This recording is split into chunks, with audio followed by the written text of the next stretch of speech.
오늘 본문의 말씀을 가지고 회개하는 자에게 베푸시는 은혜라는 제목으로 하나님 말씀 전하도록 하겠습니다. 34장에서는 이 하나님의 언약 백성이 하나님의 언약을 잊고 또 하나님을 잊어버렸을 때 도대체 무슨 일이 벌어지는가, 여기에 대해서 지난주 우리가 좀 살펴봤습니다. 그래서 이런 야곱은 이제 하나님을 잃어버렸죠. 근데 이게 드러나게 된 게 뭐냐 하면 이제 야곱 가정에 닥친 위기였습니다. 그 위기는 바로 디나의 강간 사건이었습니다. 이 디나의 강간 사건으로 말미암아 이제 심각한 언약적 위기가 닥치고 말았다고 했습니다. 왜냐하면 이제 서로 통혼하게 되어지고 서로 이제 결혼해서 섞여지게 되면 언약 백성으로서의 정체성을 지켜내기가 너무 어려운 거죠. 그래서 나중 가나안 땅을 주실 때 이 가나안 땅 백성들을 쫓아내야 되는데 이게 이제 뭐 전혀 불가능하게 되어지는 거죠. 거기에다가 이제 야곱이 신앙이 굉장히 좋으면 괜찮은데 문제는 야곱의 신앙도 지금 정상인 상태가 아닌 거예요. 베델에서의 서원도 기억하지 못했고 또 우상 숭배가 여전히 그 가정 가운데 만연했던 것 같고 또 여전히 또 편애의 모습도 이렇게 있었던 걸로 보여집니다. 이러한 언약 백성의 위기 또는 이제 언약의 위기, 언약적 위기에 대해서 이 야곱 가족들은 어떻게 반응하는가라고 했었을 때 야곱은 여기에 대해서 디나의 강간 소식을 듣긴 했지만 약간은 이제 미온적인 이런 반응을 보이고 있습니다. 그의 아들들이 폭력을 행사하고 많은 사람들을 죽이고 나서까지도 그 아버지는 야곱은 크게 여기에서 이제 전면적으로 등장하지 않고 있는 걸 볼 수가 있죠. 근데 이제 이때 하몰과 세겜 그 족속들이 와서 통혼하자고 이렇게 요청하는데, 이게 이제 굉장히 제가 이야기를 했잖아요. 눈치가 없는 거라고. 지금 상황이 그런 상황이 아닌데, 굉장히 무례한 행동이었습니다. 야곱의 입장으로 보면 이거 굉장한 좀 위기였던 거죠. 왜냐하면 이제 서로 통혼함으로 언약이 이제 엉망이 되어질 수 있는 상황이 되어졌고, 또 이 몸값을 지불하겠다 이렇게 하니까 약간 이게 좀 뭡니까? 약간 창녀처럼 대하는 이런 인상도 받게 하고, 거기에다가 이제 하나님의 이름을 욕되게 하죠. 왜냐하면 이 땅을 누가 주시겠다고 했어요? 하나님이 주시겠다고 했는데 마치 자기들이 주는 것처럼, 자기들이 이 땅을 주는 시혜자가 된 것처럼 그렇게 행동하고 있는 겁니다. 그래서 이 야곱이 제정신이면 뭐 여기에 대해서 굉장히 반응을 해야 돼요. 어쨌든 야곱의 아들들은 이제 복수를 하기로 결정을 합니다. 야곱의 아들들은 이제 표면적으로는 이렇게 거절해요. 할례를 너희가 받지 않았기 때문에 너희를 결혼시킬 수가 없다라고 이야기를 하지만 사실은 이게 이제 복수의 수단이었던 거죠. 그래서 할례를 받고 움직이지 못할 때 이들을 다 몰살시키려고 하는 것이 이 야곱의 아들들의 계획이었던 겁니다. 이 야곱의 아들들은 굉장히 좀 어떻게 보면 언약적으로도 또 하나님의 언약의 징표잖아요. 하나님의 언약의 징표인 할례를 가지고 뭘 하냐면 복수의 수단으로 사용하는 거예요. 거기에다가 본문에는 자세히 언급되지 않았지만 굉장히 잔인하게 복수를 했던 것 같아요.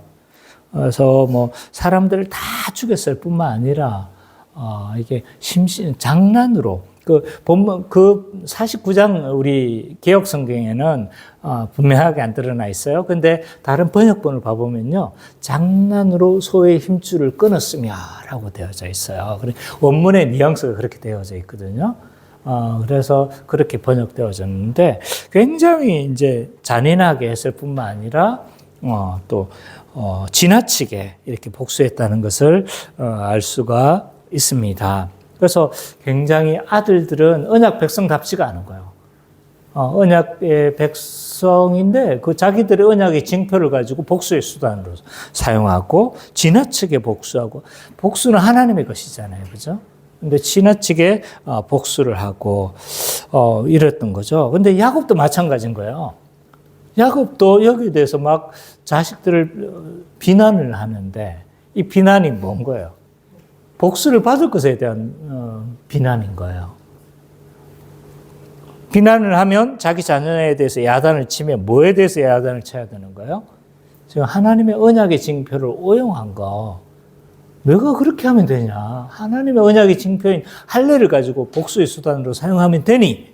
라고 하면서 올바르게 야단을 쳤어야 돼요. 그러지 않는 거죠.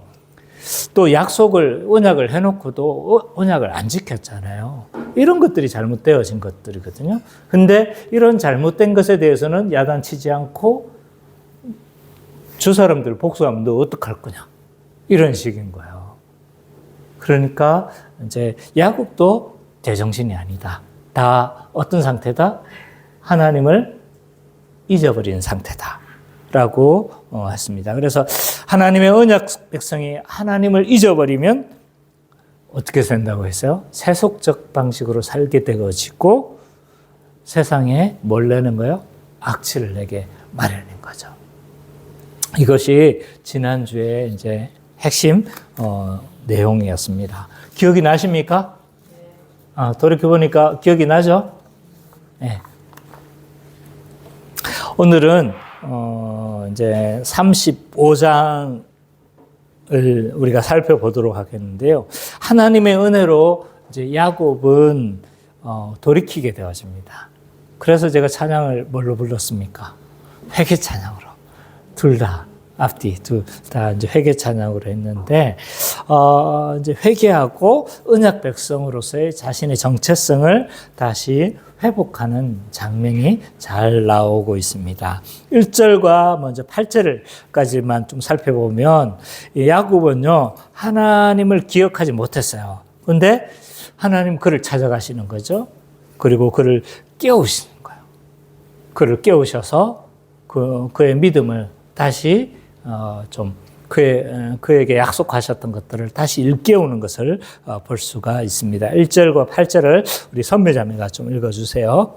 하나님이 야곱에게 이르시되 일어나 베델로 올라가서 거기 거주하며 내가 내 영의 소에 낯을 피하여 도망하던 때에 내게 나타났던 하나님께 거기서 제단을 쌓아라 하신지라. 야곱이 이에 자기 집안 사람과 자기와 함께한 모든 자에게 이르되 너희 중에 있는 이방 신상들을 버리고 자신을 정결하게 하고 너희들의 의복을 바꾸어 입으라. 우리가 일어나 베델로 올라가자. 내 환난 날에 내게 응답하시며 내가 가는 길에서 나와 함께 하신 하나님께 내가 거기서 제단을 쌓으려 하노라 하니 그들이 자기 손에 있는 모든 이방 신상들과 자기에 있는 귀고리들을 야곱에게 주는지라. 야곱이 그것들을 세겜 근처 성수리 나무 아래 묻고 그들이 떠났으나 하나님이 그 사면 고울들로 크게 두려워하고 하셨으므로 야곱의 아들들을 추격하는 자가 없었더라. 야곱과 그와 함께한 모든 사람이 가나안 땅 루스 곧 베델에 이르고 그가 거기서 제단을 쌓고 그곳을 엘 베델이라 불렀으니 이는 그의 형의 낯을 피할 때에 하나님이 거기서 그에게 나타나셨음이더라. 리브가의 유모 드보라가 죽음에 그를 베델 아래 있는 삭수리 나무 밑에 남사하고 그 나무 이름을 아는 가봇이라 불렀더라. 예, 이제 이 야곱을 일깨우는 장면을 볼 수가 있는데 1절에 보면 하나님은 누구를 찾아가는 거예요? 하나님을 기억하지 못하는 누구를 찾아갑니까?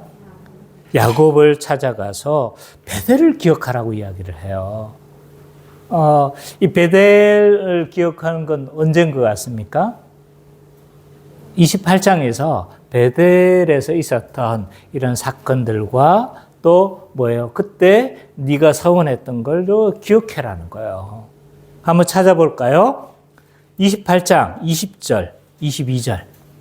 창세기 28장 20절.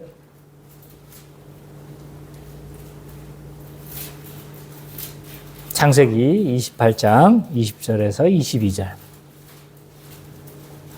다 찾았습니까? 한번 같이 읽어보죠. 시작. 서원하여 이르되 하나님이 너와 함께 내가 가는 이 길에서 나를 지키시고 먹을 떡과 입을 옷을 주시어 내가 평안히 아버지의 집으로 돌아오게 하시면 여호와께 나의 하나님이 되실 것이요 내가 기둥으로 세운 이 돌이 하나님의 집이 될 것이요 하나님께서 내게 주신 모든 것에서 10분의 1을 내가 반드시 하나님께 드리겠나이다 하였더라. 네가 과거에 했던 서원을 기억하느냐? 이렇게 물어보는 거예요. 그래서 그 서원의 내용은 뭔 거예요? 지금 보니까 여호와 하나님이 자신을 지키시고 보호하시고 또 무사히 지금은 그렇게 기도할 수밖에 없어요. 그냥 형 쫓겨가지고 아무것도 없이 쫓겨나는 상황이었잖아요. 그죠? 그러니까 무사히 돌아오기만 하시면 어떻게 하겠다는 거예요, 지금. 여호와 하나님은 나의 하나님이 될 거다. 뭐 하겠다는 거예요? 전적으로 하나님만 섬기고 전적으로 하나님께 내가 헌신하는 사람이 되겠습니다. 라고 이렇게 서원하는 겁니다. 그래서 여기서 했던 약속들이 다 그건 거예요. 11조를 드리는 것도 내가 헌금하겠습니다. 감사하니까 헌금. 이런 말이 아닌 거예요. 헌신의 의미를 담고 있는 거예요. 그래서 지금 뭐 하는 거예요? 제가 이제 여호와 하나님께 내가 전적으로 헌신하는 그런 사람이 되겠습니다. 라고 이렇게 약속을 했던 겁니다. 근데 지금 돌아왔습니까? 안 돌아왔습니까? 바단 아람에서 돌아온 지 10년이 지났어요. 10년이 지났지만 그는 지금, 그의 상태는 지금 어떤 상태인 겁니까? 하나님을 기억하지 못하는 상태다. 이 바단 아람에서 돌아오는 순간 얼마나 하나님의 함께 하심을 많이 경험했습니까? 그죠? 2번이나 죽을 뻔 했잖아요. 라반이 쫓아오고 또 앞에서는 형 에서가 쫓아오고 거기에서 하나님께서 극적으로 지키신 걸 다 목격했잖아요. 또 라반 삼촌이 자신의 재산을 다 자신을 막 착취하려고 했었을 때 하나님께서 어떻게 복을 주셨는가 봤잖아요. 또 자식을 얼마나 그렇게 막 이렇게 낳겠는지 다 보게 하셨잖아요. 그죠? 그는 하나님의 보호하심과 하나님의 함께 하심과 하나님의 신실하심을 충분하게 그는 경험했다고 할 수가 있습니다. 그럼에도 불구하고 그는 하나님께 다시 무사히 돌아왔을 뿐만 아니라 엄청난 재산을 가지고 돌아왔음에도 불구하고 그는 지금 뭐 하는 거예요? 전적으로 헌신하는 이런 상태가 아닌 거예요. 그가 전적으로 하나님께 여호와께 집중되고 전적으로 하나님을 바라보지 않았다는 증거가 뭔 거예요, 지금? 우상이에요, 우상. 마음이 갈라져 있었던 거예요. 여호와 하나님도 섬기고 또 누구도 섬기는 거예요? 우상도 섬기는 이런 상태로 지금 야곱이 변질되고 있었던 걸 볼 수가 있습니다. 그래서 하나님은 야곱에게 나타나서 뭐라고 하는 거예요? 너의 서원을 이행하라. 이렇게 권고하고 있는 겁니다. 야곱은 이제 하나님의 권고하심을 듣고 여호와께 서원한 약속을 이행하려고 해요. 그죠? 이게 하나님의 사람의 특성이에요. 하나님의 음성을 하나님의 음성으로 알고 들을 줄 아는 사람인 거예요. 하나님의 백성은요, 하나님의 뜻을 말했었을 때 딱 정신을 차리는 거예요. 정신을 차리고, 이게 하나님의 뜻이구나. 아는 거예요. 그래서 어떻게 하는 겁니까? 번뜩 정신을 차리고 다시 베델로 올라가서 하나님께 서원한 그 약속을 다 지키려고 했던 것을 알 수가 있습니다. 근데 그 올라가기 전에 뭘 하려고 하는 거예요, 지금? 약간 정화의 과정을 거치는 것 같아요. 정화와 회개의 과정을 좀 거치는 것을 볼 수가 있습니다. 먼저 뭐 세 가지를 지시를 했어요. 이방 신상을 버리기. 이방 신상은 우리가 어디에 누가 가져왔습니까? 라헬이 가져왔잖아요, 그죠? 라헬이 가져왔던 그 드라빔이 있었어요. 그리고 같이 왔던 종들이 아마 여러 우상들을 같이 섬겼을 수도 있었겠죠, 그죠?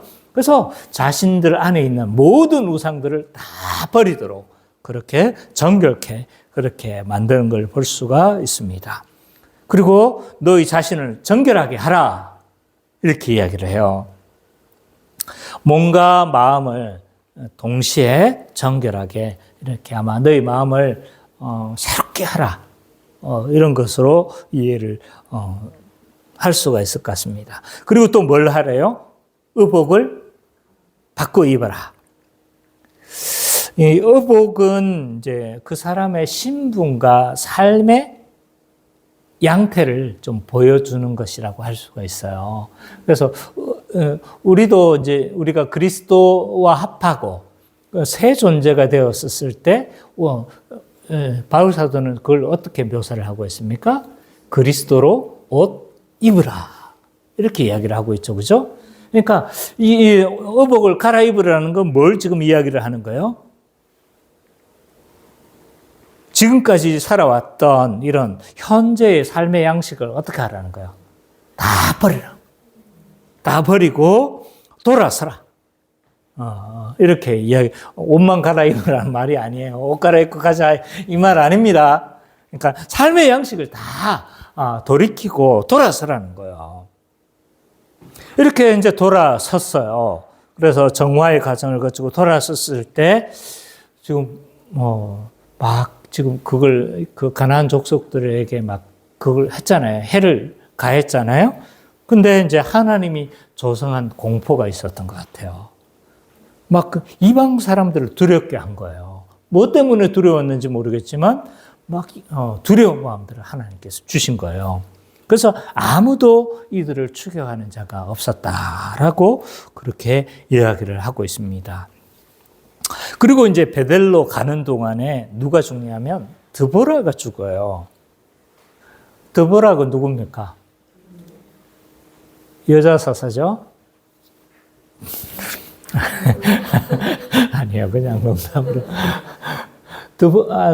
여자 사사는 이제 그 사사기에 등장하죠.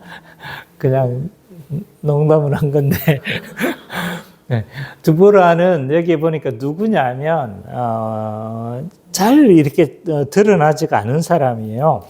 24장 59절에 짤막하게 언급이 되어 있어요. 누구냐면 이제 리브가의 유모예요. 리브가의 유모. 그러니까 리브가는 누굽니까 지금? 이삭의 아내잖아요, 그렇죠? 그러니까 그의 아내, 그의 유모예요. 나이도 엄청 됐을 거라는 걸 추정할 수가 있겠죠, 그죠? 지금 그 리브가는 죽었거든요. 죽었어요. 지금 언제 죽었는지 옛날에 있었구나, 그죠? 있었어요. 어쨌든 뭐 한 겁니까 지금? 그래서 이제 그 리브가는 죽은 상태에서 그 유모가 지금 누구랑 같이 있었던 거예요? 야곱과 같이 있었던 거예요. 이해가 됩니까? 오래되기도 좀 나이도 많이가 들었지만 지금 있으면 누구랑 같이 있어야 되는 거예요, 지금? 이삭이랑 같이 있어야 되잖아요. 근데 지금 야곱하고 같이 있는 거예요. 왜 그랬을까요? 잘 몰라요.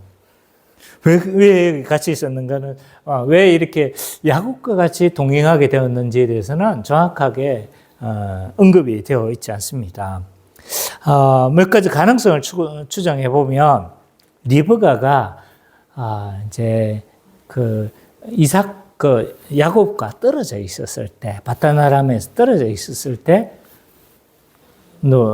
전령으로 이렇게 했던 사람일 가능성이 있습니다. 그래서 소식이나 왕래를 이렇게 왔다 갔다 하면서 야곱에게 보냈을 가능성이 있고 그 과정에서 야곱과 합류했을 가능성. 또 하나는 이제 야곱의 모친 리브가가 죽고 나서 어머니를 생각하면서 모셨을 가능성. 뭐 이 두 가능성이 있지만 어느 것도 이제 성경에서는 정확하게 답을 하고 있지 않습니다. 성경이 침묵하니까 저도 어떻게 해야 되는 거예요? 침묵해야 돼요. 어쨌든 조금 이해되지 않는 상황이지만 같이 하고 있다. 근데 사실은 이 사람이 성경에 이름까지 그리고 그가 어떻게 죽고 어디에 묻혀 있다는 걸 말할 만큼 구속사에 있어서 중요한 인물인가? 이거는 어때요? 별로 이렇게 유머에 지나지 않습니다. 그죠? 그것도 리브가의 유머란 말이에요. 그의 죽음과 그가 어디에 매장되어졌는지에 대해서 기록하고 있는 이유가 도대체 뭘까?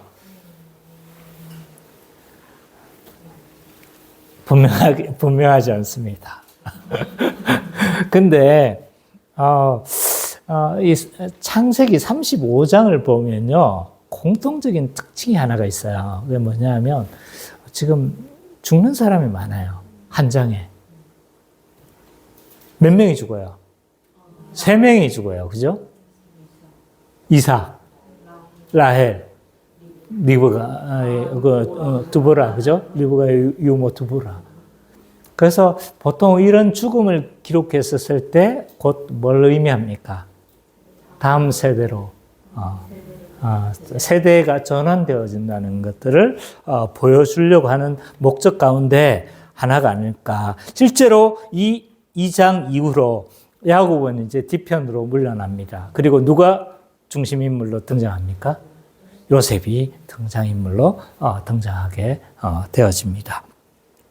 그래서 한 세대가 지나가고 다음 세대가 왔다는 것을 암시하기 위한 것이 아닐까 그렇게 추정해 보는 것이 타당해 보여집니다. 왜냐하면 리브가는 드보라는 크게 구속사 가운데서 특별한 의미가 있는 인물이 아니거든요. 그래서 그 여러 것의 일환으로 보여지는 것으로 보여집니다. 그래서 1절과 8절까지의 핵심은 하나님은 영적으로 안주하는 야곱에게 뭘 하시는 거예요? 약속을 일깨워 주시고 뭐 하게 하시는 거예요? 돌이키게 하시는 것을 볼 수가 있습니다. 그리고 9절과 15절까지를 우리가 단락을 좀 살펴보면,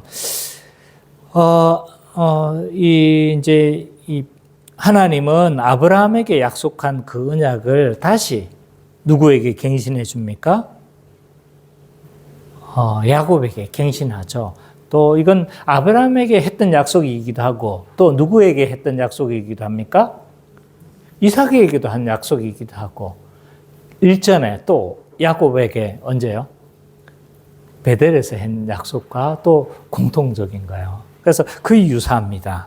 그래서 그 약속을 다시 한번 갱신하고 있는 것을 보여주고 있습니다. 9절과 15절까지를 우리 성민이가 좀 읽어주세요. 야곱이 갔던 아람에서 돌아오매 하나님이 다시 야곱에게 나타나사 그에게 복을 주시고 하나님이 그에게 이르시되 내 이름이 야곱이지만은 내 이름을 다시는 야곱이라 부르지 않겠고 이스라엘이 내 이름을 되리라 하시고 그가 그 이름을 이스라엘이라 부르시고 하나님이 그에게 이르시되 나는 전능한 하나님이라 생육하며 번성하라 한 백성과 백성들의 총회가 내게서 나오고 왕들이 내 허리에서 나오리라.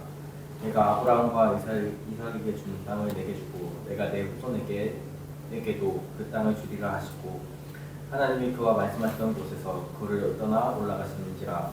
야곱이 하나님이 자기와 말씀하시던 곳에 기둥 곧 돌기둥을 세우고 그 위에 전지물을 붓고 또 그 위에 기둥을 붓고 하나님이 자기와 말씀하시던 곳의 이름을 베델이라 불렀더라. 예. 여기 봐보면 이제 9절과 15절까지는 그 야곱의 믿음을 더욱 견고하게 하시는 것이라고 할 수 있어요.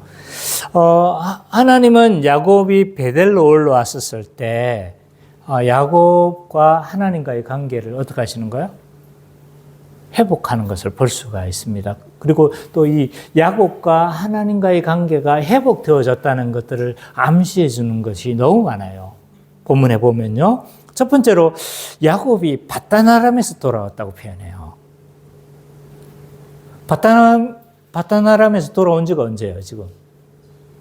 10년이 넘었잖아요, 그죠? 근데 지금 본문에 보니까 10년이 넘었음에도 불구하고 야곱이 바다나람에서 돌아왔다라고 그렇게 표현하고 있어요.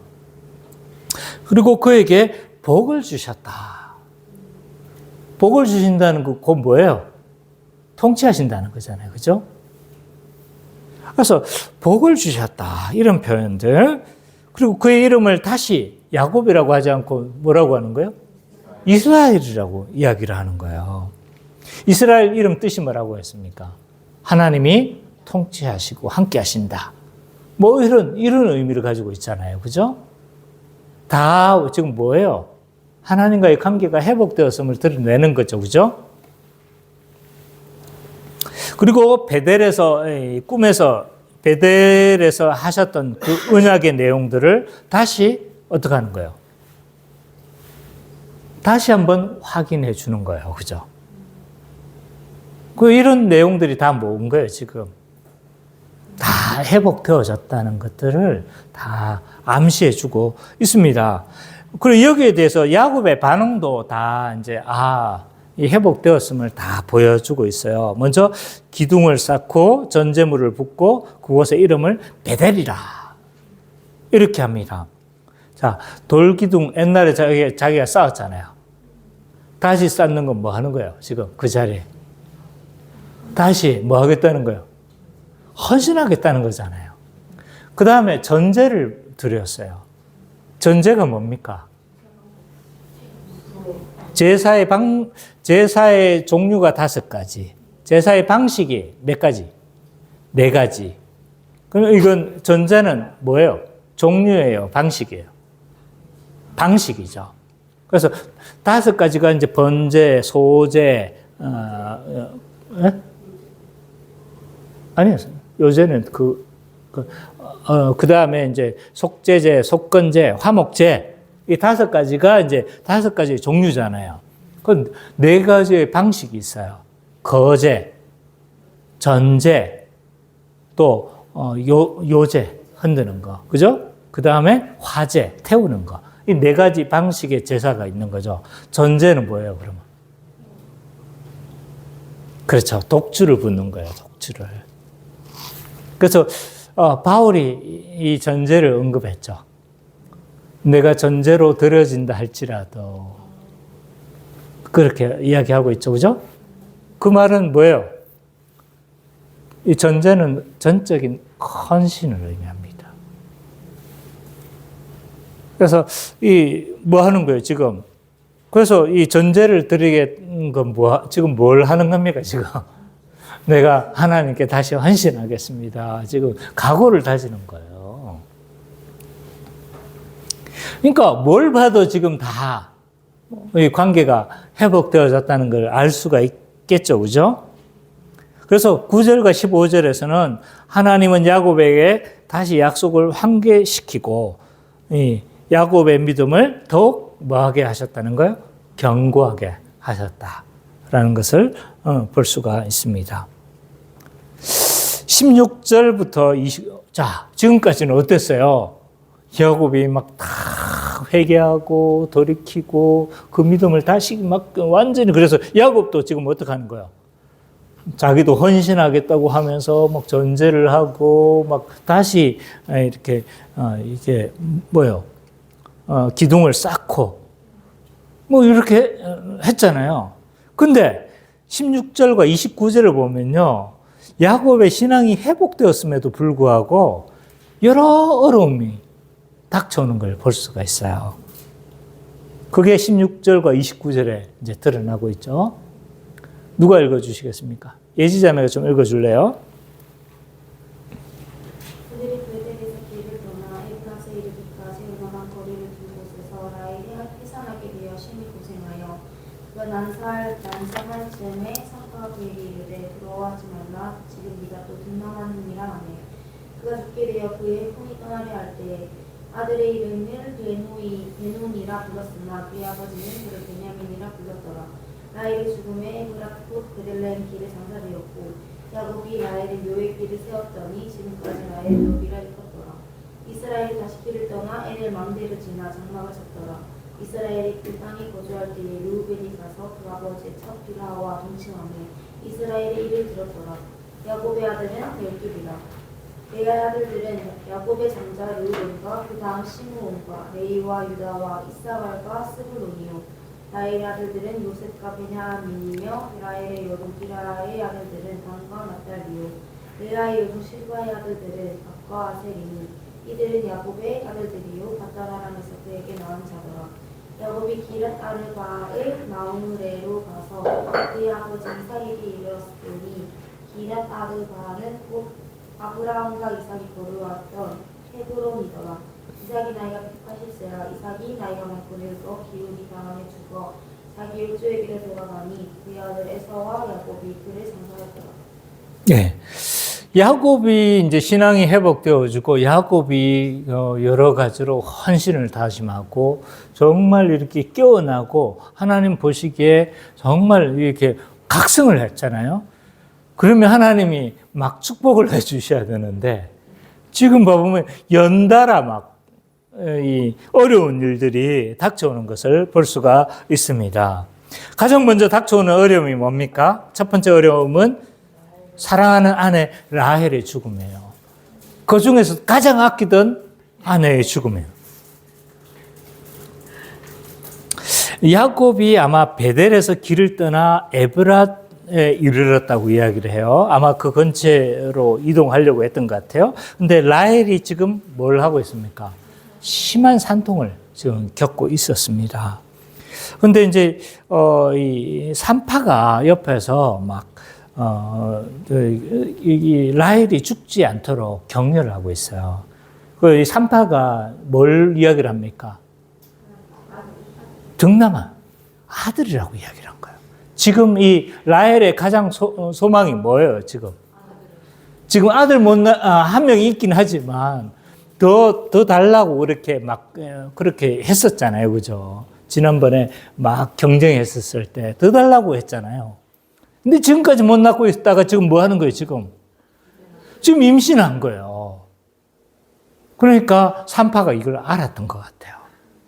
그래서 아들을 지금 낳게 놓는다. 네가 죽으면 안 된다는 거예요, 지금. 근데 이제 라헬은 결국은 심한 산통을 겪었던 것 같아요. 그래서 이제 산통으로 아마 죽었습니다. 이때 마음이 좀 어땠을까? 라헬은 이때 자기가 낳은 아들의 이름을 베논이라고 해요. 베논이.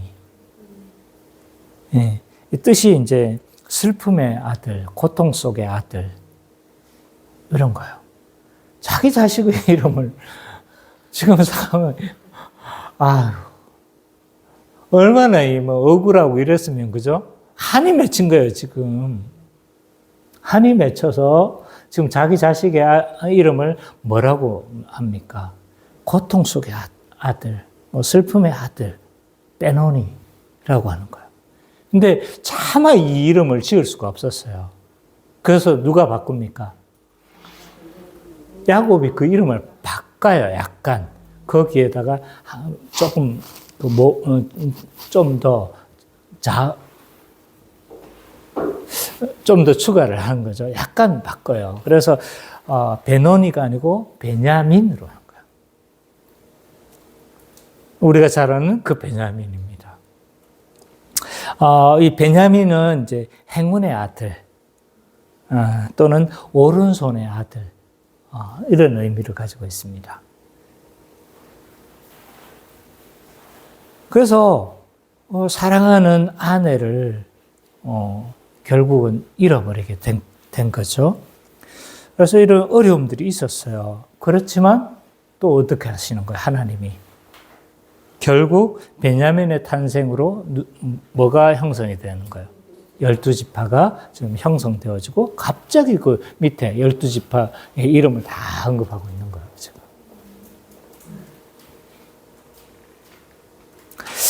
두 번째 이제 이 야곱이 맞이하는 어려움은 뭐냐면 장남 누구예요? 루벤이 패륜적 행위를 지금 하고 있는 겁니다. 루벤은 정욕에 이끌려서 그 아버지의 첩인 비라와 뭐 하게 되어진 겁니까? 통간을 지금 하게 되어진 거죠. 그죠? 이게 왜 이랬을까? 여기에 대한 것들이 좀 많아요. 아무리 그래도 이제 어머니잖아요. 어머니, 자기 직접적인 어머니는 아니더라도 어머니 뻘이란 말이에요. 그죠? 왜 이랬을까? 여기에 대해서 이제 그게 많습니다. 뭐 단순히 정욕에 이끌렸을 수도 있고 또 하나는 학자들이 이렇게 보기도 합니다. 루벤의 이런 행동은 야곱의 지위에 대한 도전이다. 왜냐하면 이제 루벤이 장남이잖아요. 장남이고 그래서 그 첩을 이제 통간함으로 말미암아 뭘 하는 거예요? 아버지의 지위를 지금 좀 도전한 것으로 보는 학자들도 있습니다. 왜 이게 이제 비슷한 사건이 어디에 있습니까? 사무엘 하에서 보면 그 다윗이 이제 쫓겨갈 때 그 아들 압살롬이 그 첩들을 다 그렇게 하잖아요. 그죠? 그 사건과 유사한 것으로 보는 분들이 있어요. 둘 다 뭐 저는 좀 타당한 사건으로 봅니다. 단순한 그냥 정욕에 이끌려서 그랬을 수도 있고, 아버지에 대한 도전으로 볼 수도 있고, 어쨌든, 이제 루벤은 뭐 어떤 의도로 이렇게 했는지는 모르겠지만, 이제 이 루벤은 이 사건의 결과로 49장에 보면 장자로서의 권위가, 장자로 인정을 하지 않습니다. 봐보면 너는 기력이 탁월하다마는, 이제 그 장자로서 인정을 하지 않고 있죠. 분명한 건 이런 상황 가운데서 하나님의 구속 역사를 성취해 가는 거예요. 그래서 장자가 이제 실제적 장자가 누가 있게 되어지냐면 유다가 있게 되어집니다. 레이도 레이하고 다 이제 아는 거죠. 그래서 결국 유다가 이렇게 이 사건 때문에 뭐 여러 가지 뒤에 나보면 이제 유다가 굉장히 중심적인 역할을 합니다. 나중에 형제들과의 만날 때도 그렇고 여러 사건에서 유다가 전면에서 이제 등장하는 것을 볼 수가 있습니다. 마지막 세 번째로 맞이하는 어려움은 뭐냐면 아버지 이삭의 죽음이에요. 하란에서 돌아온 이후에 몇 번 아버지와의 접촉은 있었어요. 지금은 이제 아마 모시려고 했던 것 같아요. 아마 거의 기력이 없어서 움직이지 못하는 이런 상태였던 것 같아요. 그래서 같이 부친을 돌보고 이렇게 같이 살려고 했던 것 같은데 어쨌든 이삭은 168세의 일기로 죽습니다. 학자들이 다 계산을 하는 거예요. 그래서 168세로 죽었고 이런 창세기 족장의 죽음은 뭐예요? 지금 다음 세대로 지금 이제 한 세대가 마치고 다음 세대로 옮겨가고 있다는 걸 볼 수가 있습니다. 아브라함이 죽으면 이삭이 전면에 등장해야 되잖아요. 근데 이삭이 하지 않고 야곱이 전면에 바로 등장해요. 그 손자가. 근데 지금 이삭이 죽으면 야곱이 전면에 등장해야 되잖아요. 근데 야곱은 약간 이제 좀 조용하고 전면에 등장하는 사람은 그 요셉이 등장해요. 이상해요. 왜 이렇게 그 손자가 등장하는지는 모르겠지만 아브라함이 죽고 나서 이삭이 전면에 등장하는 게 아니고 이삭은 살아있지만 누가 등장하는 거예요? 계속 야곱이 주인공이었잖아요. 그죠? 이후에는 또 누가 등장하냐면 이제 요셉이 전면에 등장하는 걸 볼 수가 있습니다. 그래서 16절과 29절의 핵심 내용은 하나님은 범죄와 죽음에도 불구하고 그의 백성에게 약속하신 것을 뭐 하시는 거예요? 이루어 가신다. 그래서 35장 전체의 중심 주제는 이겁니다. 전능하신 하나님은 회개하고 돌아온 그의 백성에게 약속하신 복을 뭐 하신다는 거예요? 이루어 가신다. 어려움에도 불구하고 이루어 가신다라는 것을 알 수가 있습니다. 자, 오늘 이 본문의 말씀을 가지고 오늘 우리에게 주어지는 또 의미가 무엇인지에 대해서도 좀 살펴봤으면 좋겠습니다. 첫 번째로 우리가 생각해 봐야 될 것은 하나님은 우리가 죄악된 삶에서 돌이켜 그리스도께로 돌아가기를 원하세요. 야곱은 약속을 잊어버렸어요. 하나님을 잊어버렸죠. 그는 이 땅을 바라보면서 이 땅에 안주하는 삶을 살아갔습니다. 그는 밧단아람에서 돌아온 지 10년이 지났지만 그는 그 자신이 했던 하나님 앞에 했던 그 헌신의 약속들을 전혀 기억하지 못했습니다. 오히려 그의 삶의 양식은요, 이 땅의 삶에서 이 땅의 이방인들이 살아가는 그런 삶과 동화된 이런 삶의 양식을 가졌던 것을 볼 수가 있습니다. 그래서 오죽했으면 옷을 갈아입으라 라고 했잖아요. 그리고 그가 하나님을 전적으로 섬겼어야 함에도 불구하고 그는 우상을 섬겼습니다. 우상을 직접적으로 섬기지 않았다 할지라도 그는 가족들이 우상을 섬기는 것을 방조했습니다. 가족들의 신앙을 전혀 지도하지 않았습니다. 어쨌든 이 하나님을 섬기지 않으니까 이들은 우상을 섬겼죠. 칼빈은 기독교 강요에서 이렇게 이야기를 하고 있습니다. 인간은 우상을 만들어내는 우상 공장이다 라고 이야기합니다. 하나님을 섬기지 않으면요, 우상을 만들어내요. 막 공장인 거예요, 우상을. 그래서 하나님이 모든 안녕과 모든 우리의 일용할 양식과 모든 것들을 다 공급하시는데 뭐 하는 거예요? 이걸 믿지 않으면 이것을 공급해 줄 만한 다른 어떤 대체물을 섬기게 되어져 있는 거죠. 나에게 안녕을 줄 만한 것들. 돈이 될 수도 있고요. 다른 신이 될 수도 있고 또는 다른 사람일 수도 있고 사람의 빽일 수도 있고 우상은 수백 가지입니다. 그래서 이 안녕을 줄 만한 어떤 우상을 당연히 섬길 수밖에 없었습니다. 야곱은 한마디로 이 땅의 사람들이 살아가는 방식으로 그는 살아갔습니다. 그래서 하나님 그를 찾아가서 어떻게 하는 거예요? 죄악된 삶에서 돌이키라. 너의 헌신을, 너의 뭡니까? 하나님 앞에 했던 그 서원을 기억하라 라고 하시면서 돌이켜도록 그렇게 권고를 했죠. 근데 하나님의 사람이 이걸 알아먹는 거예요.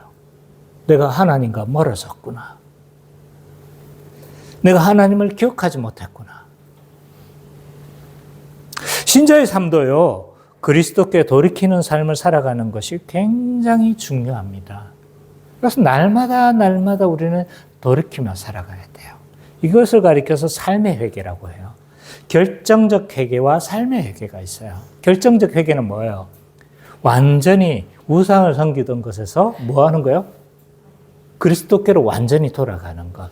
삶의 회개는 뭐예요? 매일매일 하나님의 뜻을 우리가 뭘 할 수 있다는 거예요? 벗어날 수 있다는 거잖아요. 벗어날 수 있기 때문에 그 벗어났을 때 뭘 하는 겁니까? 삶의 회개를 하는 거예요.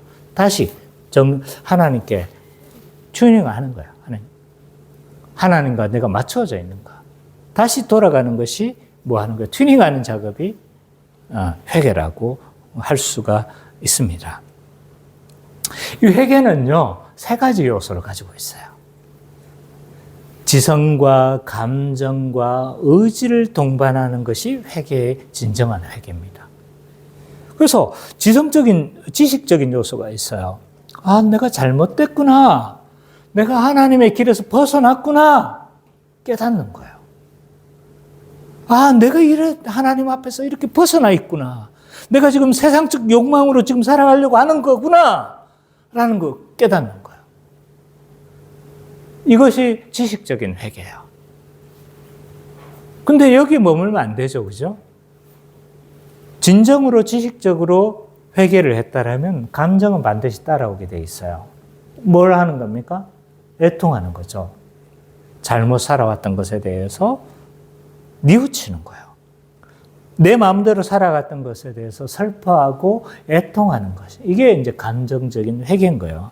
근데 사람들이 여기까지 많이 머물러요. 깨달았어요. 잘못했다는 거 알아. 그리고 하나님 앞에 팡팡 울어. 하나님 잘못했어요. 하고 아무 없어. 아무. 여기까지 딱 머무는 거예요. 마지막 뭐가 있는 거예요? 의지적 요소가 있는 거예요. 참된 회개는 뉘우치기 때문에 하나님께로 다시 돌아가는 거예요. 유턴하는 거예요. 유턴. 다시 돌아서는 것, 의지적으로 돌아서는 것 포함하고 있습니다. 그래서 회개는요, 단순히 깨달았다고만 되는 것이 아니에요. 깨달았을 뿐만 아니라 감정적으로 뉘우치고 그래서 어떻게 하는 거예요? 그리스도의 삶으로, 그리스도께서 원하시는 삶으로 다시 돌아서는 것을 참된 회개라고 할 수가 있습니다.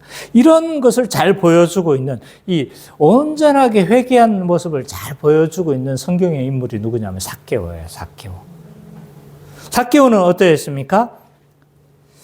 이 삭개오는 예수님과 저녁 식사를 한 사람이에요. 그래서 그는 예수님 얼굴만 보려고 했는데 오늘 내 집에 유하여야겠다. 그러면서 저녁 식사를 한 거예요. 아마 많은 이야기가 있었겠죠. 하나님 말씀을 전하고 여러 가지 많은 이야기들이 있었을 겁니다. 근데 이 사람이 깨달은 거예요. 뭘 깨달았냐면 자신은 뭘 했던 사람이냐면 돈을 쫓아 살았던 사람이에요. 이거 어디서 알 수가 있냐면 그 당시 세리는요. 모든 유대인들의 멸시를 받는 사람들이에요. 왜냐하면 오늘날로 치자면 뭐예요? 일제시대 때 친일파. 왜냐하면 로마 사람들이 딱 1,000만 원 거두어와라. 이렇게 하면 이제 1,000만 원만 거두어라고 딱 명령만 하고 월급도 안 줘요. 그럼 어떻게 해야 됩니까? 내 몫은 내가 챙겨야 되는 거야. 그래서 1,000만 원 거두고 1,000만 원 거둬야 되는데 1,500만 원 딱 거두는 거예요. 그래가지고 로마는 상관 안 합니다. 로마는 상관도 안 해요. 1,000만 원만 받으면 돼. 500만 원 어떻게 하는 거야? 그러니까 안 그래도 로마 사람들이 미치는 거야, 이 사람. 로마 압제당하는 것에 대해서 막 못 견디는 사람인데 거기에 기생해서 뭘 하는 겁니까? 자기들의 피를 빠는 사람들이 누구라고 생각한 거예요? 세리라고. 그래서 아무도 세리하려고 하지 않아요. 근데 이 사람이 뭘 선택한 거예요? 세리를 선택한 거예요. 왜 그랬을까요? 왜 그런 거예요? 이 사람은 돈을 벌 목적 그거밖에 없었어요. 근데 이게 잘못됐다는 걸 어느 순간 깨달았던 겁니다. 그래서 이 사람은 예수님의 말씀을 통해서 자신이 얼마나 잘못된 삶을 살아왔는지, 얼마나 하나님 외에 다른 것을 자신이 쫓아왔는지를 알았던 거예요. 그래서 어떡합니까? 알고 그의 삶을 후회했어요. 이건 단순히 막 펑펑 운 것을 이 사람은 울었다는 그것도 없어요. 근데 이 사람 안에 철저한 후회가 있었어요. 철저한 후회가 있으니까 이 돈을 사랑하던 사람이 어떻게 합니까? 철저하게 후회했다는 게 이 사람의 의지적인 그거에서 드러나는 거예요. 어떡합니까? 자기의 자산을 절반을 뚝 떼는 거예요. 뚝 떼가지고 가난한 사람에게 나눠주겠다. 그리고 또 어떻게 하는 거예요? 자기가 토색한 것이 있으면 뭐 하겠다는 거예요? 지금 율법에 따라서 몇 배로? 네. 4배 이상으로 갚은 거예요. 그러면 재산 절반 뚝 뗐죠. 그 지금까지 재산 축적한 게 대부분 뭐 한 거예요, 지금? 다 훔친 거 아니에요, 거의. 그렇잖아요, 그죠? 그러면 지금 이 선언은 뭐 하겠다는 거예요? 네, 알거지 되겠습니다. 근데 지금 다 그렇게 했어요. 이게 뭐 한 거예요? 회개한 것이라고 할 수 있어요. 그래서 예수님은요, 이 선언을 듣자마자 뭐라고 이야기해요? 오늘 이 집에 뭐가 이르렀다고 이야기를 해요? 구원이 이르렀도다. 이렇게 선언을 해요. 왜냐하면 참되게 회개했다는 걸 다 하신 거예요, 예수님은.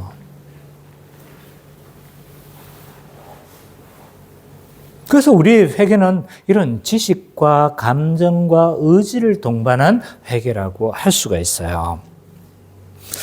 그래서 견디고 싶죠. 맞죠? 회개 안 하고. 막 그냥 그 자리에 서고 싶은 게 우리 인간의 심정일 수도 있어요. 근데 신자가 그리스도께 돌이키지 않고 그냥 회개하는 것이 얼마나 중요하냐면요. 신자가 이 죄를 처리하지 않고 세속적인 삶의 방식을 그대로 유지하고 처리하지 않고 살아가면 어떻게 되어질까요? 어떤 일이 벌어질까요? 성민아, 어떤 일이 벌어질까요? 잠이 쏟아지는 얼굴이어서 잠 깨우려고 제가 했어요. 놀라라고. 자, 신자는 회개하지 않고 살면 죄가 우리를 절대적으로 지배할 수 있을까요? 신자가. 거듭난 사람이.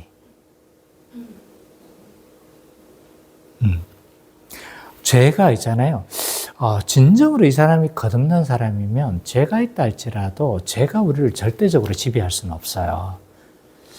왜냐하면 그리스도께서 모든 죄책을 어떻게 하신 거예요? 다 담당하셨잖아요. 그죠? 절대적으로 지배할 수가 없어요.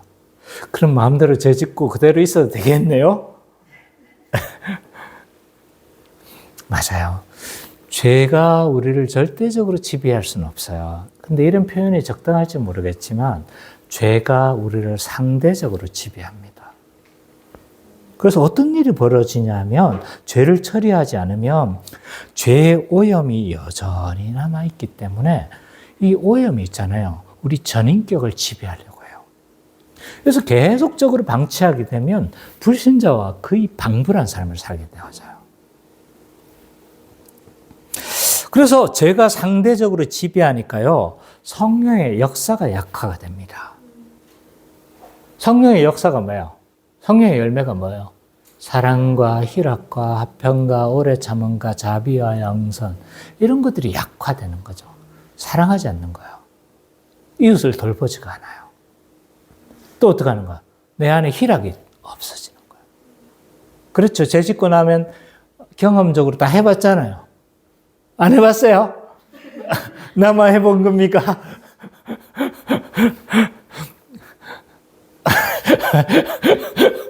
나만 쓰레기 아니잖아요. 그 우리가 죄를 짓고 나면 어때요?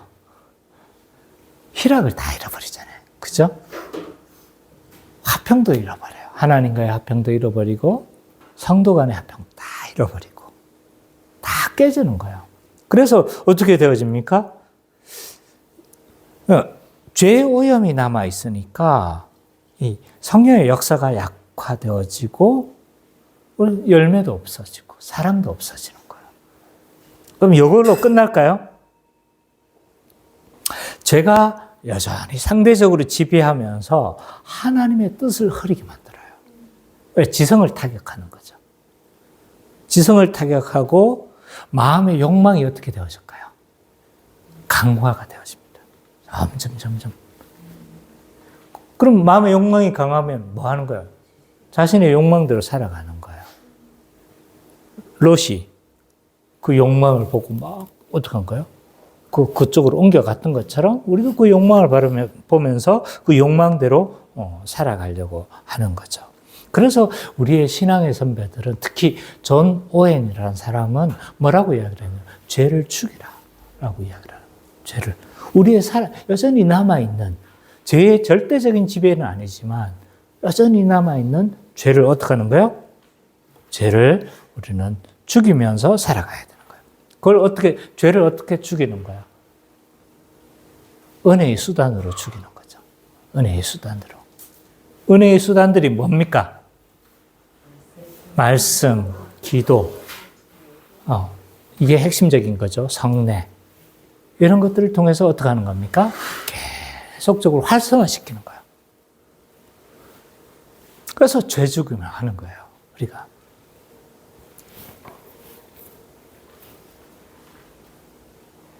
그래서 우리가 회개하면서 그렇게 살아가겠다는 건 뭘 의미하냐면요.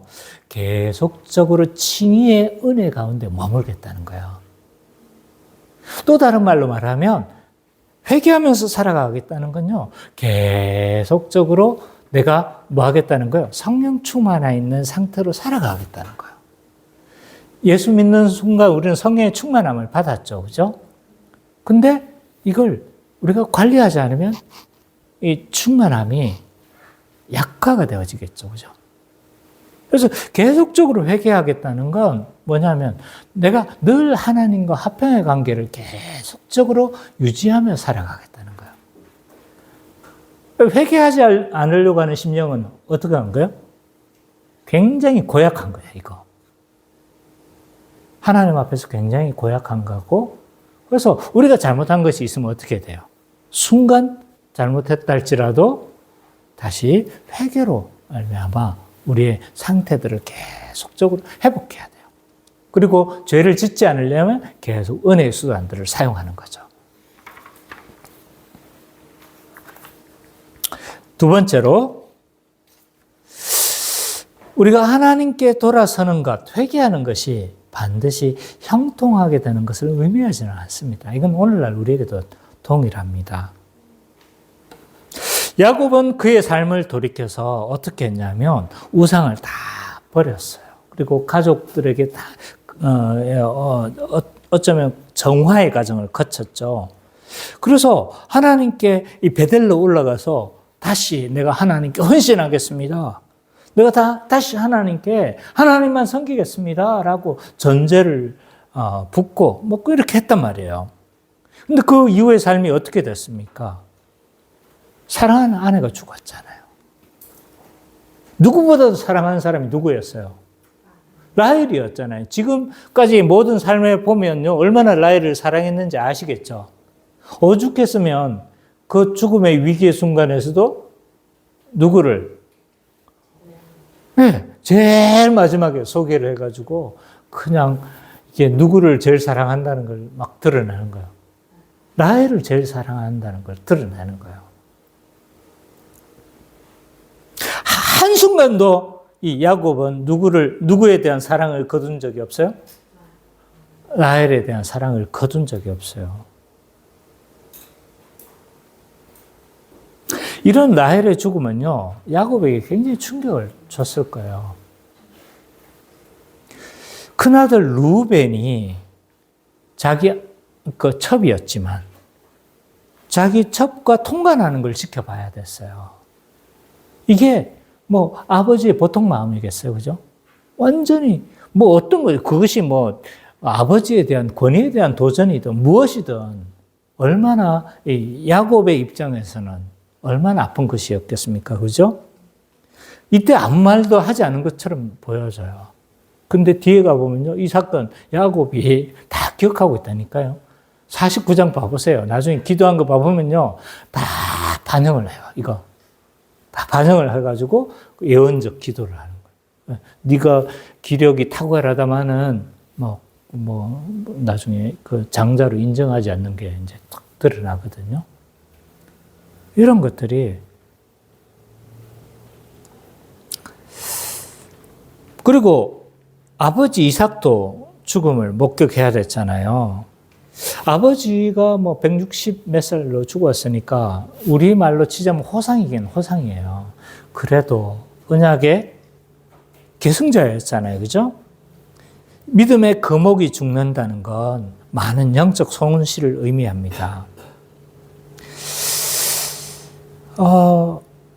우리가 하나님께 돌이키고 하나님께 돌아선다 할지라도 우리의 믿음을 다시 새롭게 하고 정말 하나님께 충성할 마음을 가진다고 할지라도 그것이 반드시 우리의 삶이 형통을 보장하는 것은 아니라는 거예요. 하나님은 분명히 신자를 귀하게 여기시는 건 분명해요. 이건 뭐 십자가에서 드러났고 신자를 귀하게 여긴 것은 분명하나 우리를 지키시고 보호하시는 분은 분명합니다. 그럼에도 불구하고 모든 어려움을 면제하는 것을 의미하지는 않는 것 같아요. 이건 이제 곳곳에서 언급하고 있어요. 산상수훈에 보면 팔복에서 보면 복이라고 하기 어려운 것들이에요. 의를 위하여 핍박받는 자는 복이 있나니. 의를 위해서 핍박받을 자신 있어요? 예준이? 나중에는 있겠죠, 그죠? 어쨌든. 봐요, 그죠? 그리고 막, 여러 가지 그 팔복을 자세히 하나하나 뜯어보면요. 야, 이게 우리에게 복이 되는가? 이런 생각이 드는 거예요. 나중에 산상수훈할 때 그거 봐요. 어쨌든. 또, 예수님도 자신을 따라오는 것이 뭐냐 하면, 누구든지 나를 따라오려거든 자기를 부인하고 자기 십자가를 지고 나를 따라오라 라고 말씀하세요. 자기 십자가 지는 것이 뭐 우리는 좀 또 다른 의미에서 낭만적으로 생각하는 거예요. 그런데 그 당시에 그들에게 어떻게 들렸을까를 생각해 보셔야 돼요. 그 당시는요, 뭘로 보든 이 십자가는요, 저주예요, 저주. 유대인들의 입장에서는 죽기라도 싫은 거예요, 죽기라도. 왜냐하면 나무에 달린 자마다 다 저주를 받았다고 생각하는 거예요. 십자가에 달린 건 뭐 하는 거예요? 저주받은 인생인 거예요. 그래서 우리가 요한복음, 누가복음입니까? 누가복음 했었을 때, 마가복음인가 모르겠는데, 의도적으로 막 유대인들은 뭘 하려고 하냐면, 십자가에 못 박으려고 막 해요. 정치범으로 보는 거예요. 그래서 의도적으로 십자가에 못 박아 죽으면 그 모든 유대인들이 선지자로 여겼던 유대인들이 예수님을 뭘로 보는 거예요? 저주받은 인생으로 보는 거예요. 그러니까 유대인들은 죽기라도 싫었던 거죠. 헬라인들은요, 이 십자가의 죽음을 굉장히 꺼리는 걸로 이야기했거든요. 그러니까 고린도전서에 다 이야기하고 있잖아요. 그죠? 그 꺼리는 이야기를 하면 너무 길어질 것 같아서. 어쨌든, 뭘로 봐도 십자가를 지는 건요, 그 당시의 입장에서는 저주인 거예요, 저주. 예수 따르는 게 굉장히 그 당시의 입장에서는 그렇게 요구했다는 건 굉장히 힘든 것이라는 걸 알 수가 있어요. 오죽했으면 예수님도 산상수훈의 마지막에 모든 하나님의 백성은, 하나님 나라의 백성은 이렇게 살아야 돼 하고 뭐라고 이야기해요? 좁은 길로 가라. 마지막 언급하고 있는 게 좁은 길이거든요. 좁은 길로 가라. 이렇게 언급하고 있어요. 디모데 서신에서, 바울 서신도 이렇게 이야기를 하고 있어요. 누구든지 경건하게 살고자 하는 자는 고난을 받으리라. 히브리서에 보니까 신자의 고난에 대해서 이렇게 묘사를 하고 있습니다. 이건 좀 찾아보죠. 히브리서 6장 7절, 8절.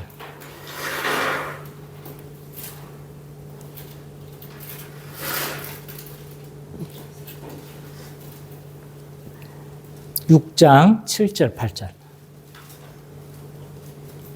한번 같이 읽어봅시다. 다 찾으셨나요? 시작.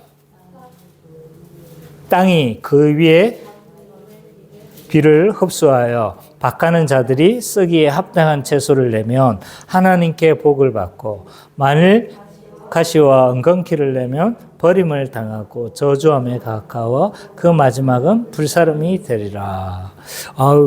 이 땅에 하나님이 채소를 염려해서 이렇게 하신 걸까요? 아니에요. 그 앞문맥에 보면 배교의 위험성이 있었어요. 그래서 배교하는 자들에 대해서 경고를 해요. 배교하는 거, 한 번 빛을 받고 버림을 받은 자들은 그건 이제 신학적으로 진술하는 게 아니에요. 이렇게 한 번 그리스도의 은혜에 있다가 배교하는 것이 얼마나 이것이 위험한 것인가에 대해서 경고를 하고 있어요. 경고하고 난 이후에 바로 이 말씀하고 있는 거예요. 그러니까 채소에 대한 이야기가 채소를 염려하거나 뭐 엉겅퀴에 대해서 말하고 싶어서 말한 게 아니라는 걸 알 수 있겠죠. 비는 자주 늘 내리는 거라는 거예요.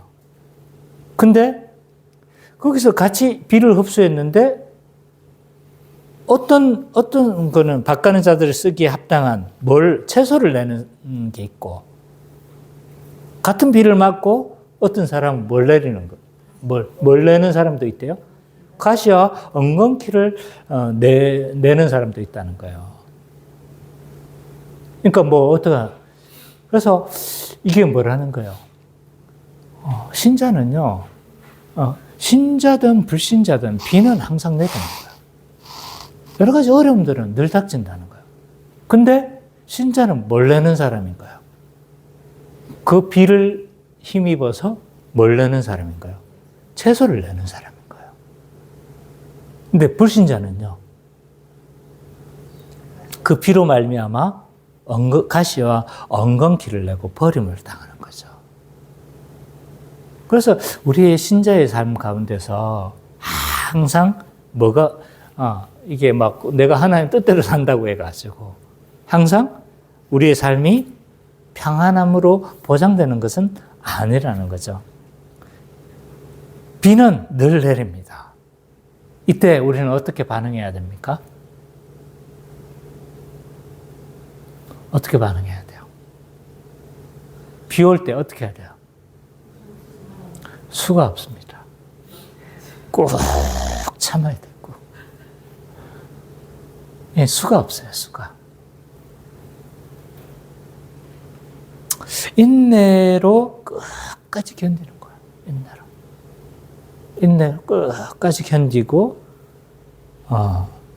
그래서 이 견딤이 곧 뭐냐면 내가 신자라는 걸 드러내는 거예요. 그래서 성도의 견인은요, 하나님이 나를 견인이라는 이제 구원의 서정 가운데 견인이라는 게 있거든요. 그 견인은 뭐냐면 하나님이 우리를 붙드신다는 게 아니고 성도의 견인, 성도가 견고한 인내를 한다는 거예요. 네. 그래서 우리는 끝까지 견고한 인내로, 물론 하나님의 도우심으로 견고한 인내를 할 수 있는 거죠. 그래서 열매를 맺는 거예요. 그래서 어려움이 닥칠 때 어떻게 하는 거예요? 은혜를 구하는 수밖에 없어요. 주님, 은혜를 구하고 어떻게 하는 거예요? 꼭 참고 하나님의 도우심을 구하고 하나님이 그 어려움을 우리에 건지시지 않겠습니까? 그리고 반드시 필요한 게 있는데 반드시 신자를 축복으로 이끌어 가신다는 걸 믿어야 돼요.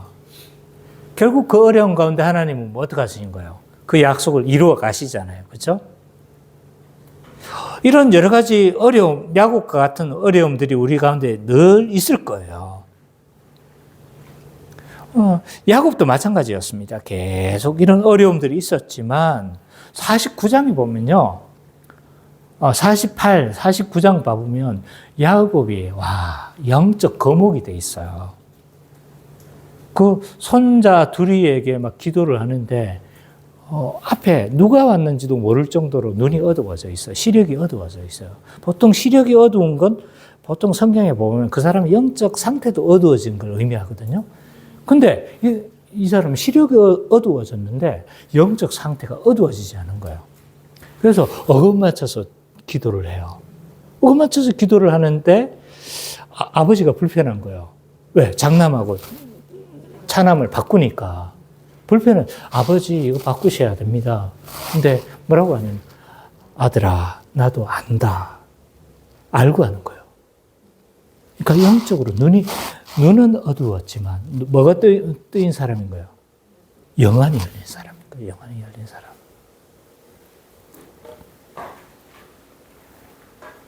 그래서 우리도 많은 여러 가지 어려움들이 있을 겁니다. 근데 하나님은 하나님의 자녀들을 망하는 것을 즐기시는 분이 아니신 거예요.